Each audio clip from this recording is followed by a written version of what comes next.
Okay, we're back. These are the things that you will need to have to complete the build. Some of the things you might need to purchase or you might have at home already. Um, of course, you're going to need a soldering iron. Um, I got some electric lead-free solder, silver solder. I got some flux, some water-soluble flux. I like the stuff that's in the pen that you squeeze out a little better, but this is all they had at the time, and this works just as good. You just got to put it on with a little brush. Um, some two-part epoxy. This is to hold your battery sled down, and if you see you want to hold anything else down, like possibly a MOSFET or anything like that, this will be good for that.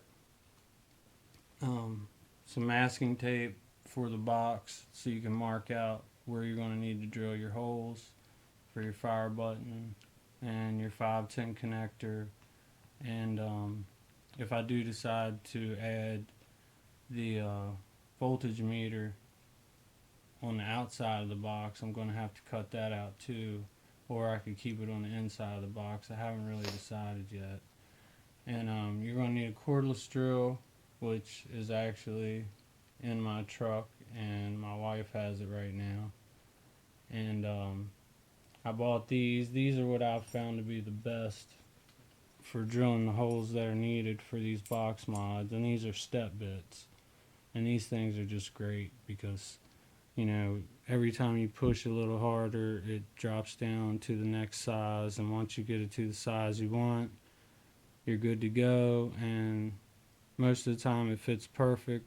And if it don't, it may require just a little bit of filing, which is no problem. And if it does require that, you know, I have a couple little small files. I have a triangular shaped file, and then I have a square shaped file, which is perfect for the rectangle if I decide to do the voltage meter, like actually flush mounted on the box. Have a good set of needle nose pliers. Have a good set of wire cutters, and I have some side cutters somewhere, but I'm sure you'll see them during the build. I'm not sure where they're at right now. A razor blade, which is just always good to have. It could come in handy for many reasons. A piece of sandpaper, which you never know when you're going to need that either. And a ohm reader. You know, it's only $6 or $8 at a B&M vape shop, or actually I ordered mine online and I only paid like $3.50 for it. So that's even better. And I have one more thing. Okay, and last but not least, one of the most important things, I did manage to find some brand new Sony VTC4s, and these are actually some of the best batteries, I gotta say, for vaping. They're great. Never had a problem with them. Never had a friend or anybody I know have a problem with them. So if you can get your hands on some of these, they're great. LG makes good vape batteries. eFest, they're so. You know, I'm hearing that they're rewraps, so I'm not sure about them. I think Sanyo makes some pretty good ones. But quite honestly, the Samsung, the LG, and the Sony are probably your top three to get.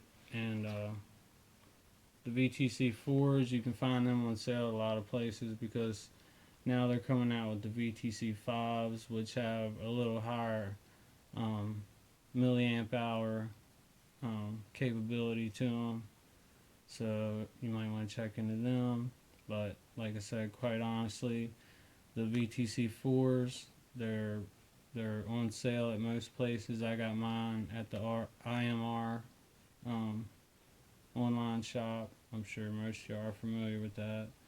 But I got a really good deal on these. They were on clearance for $5 a piece, and I had them in less than a week, so I can't complain. And I've showed pictures all over the place, and everybody seems to think that they're legit, except for maybe two people, which, I'm going by the majority, and 98% of them said they're real, so I'm going to say they're real. And finally, I did find some 14 gauge copper stranded wire, just in case, but I'm pretty sure that the wire that comes in the kit is plenty. But just in case, it's always good to have another little piece of wire in case you need it. So, with that being said, the next thing you'll see is the box, and I'll show you the different things that need to be done to the box before you can drill your holes out. And then after that, we'll get on with the build. So, see you when we're back.